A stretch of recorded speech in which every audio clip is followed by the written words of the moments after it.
Shalom Aleichem, peace be unto you, and once again, I am so glad to tell. A lot of people keep asking, and I see it also on social media, these questions. Does Title 4D certain Supreme Court rulings like Omberg versus Omberg, etc.? People are asking if these rulings applied in their respective states. The answer is yes. Okay? One have to understand what is known as the full faith and credit of the United States, found in Article 4, Section 1 of the United States Constitution. What that says, in effect, is one court ruling can be used in other states' jurisdiction. Okay?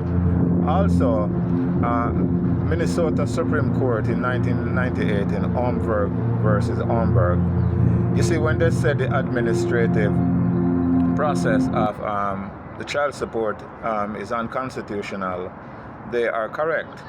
And let me tell you why. Some people say, well, that's just the administrative process. But guess what? The whole entire child support enforcement, the whole entire Title 4D is administrative. Okay? It's under 42 USC, which is where we found the Social Security Act. Okay? That is an administrative code. So that causes the Title 4D child support enforcement to be administrative. What the Minnesota Supreme Court was saying was this, and they're correct.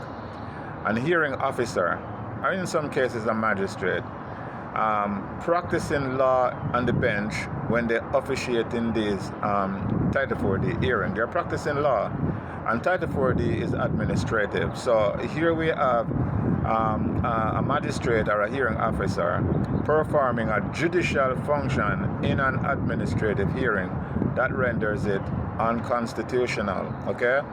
This is a violation of the Separation of Powers Clause found in Article 6 of the United States Constitution, where we found the legislative, executive, and the judiciary branch mentioned. And each state, every state in the union, have a separation of clause policy because of the federal supremacy clause jurisdiction. Okay?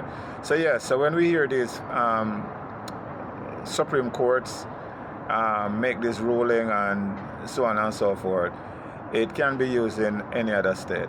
Okay? When it comes to Title 4D, because Title 4D is a federal program that is enforced within the state. What happened is this. The states, they have their welfare program that they contract with the Title 4A, which is also federal. And so when they have these welfare programs like TANF, Temporary Aid for Needy Family, right, the Title 4A loan out money, and it's a loan because it has to be paid back, and that's why they come after the so-called non-custodial parent, right? So it's a loan, right? So Title 4A loan the money out. So what the Congress did, they say, all right, tell you what, if you want back some of that money that is spent in your state, you have to have a Title 4D program. So this is where the states sign up voluntarily to get involved in this program so that they could get federal funding. Okay? So child support, okay, it's a federal funded program which is enforced within the state. The only time the feds take it up is when somebody cross borderline. Once you cross borderline, you're into federal territory. Okay, so please understand that. So yeah, Omberg versus Omberg, the Minnesota Supreme Court ruling about the administrative process being unconstitutional, it applies to every state in the union, because every state in the union who have a Title 4D program must follow that ruling. That's how it works. So until then, once again, this is your brother coming from South Florida, beautiful South Florida, and once again, I am so glad to tell. Shalom Aleichem.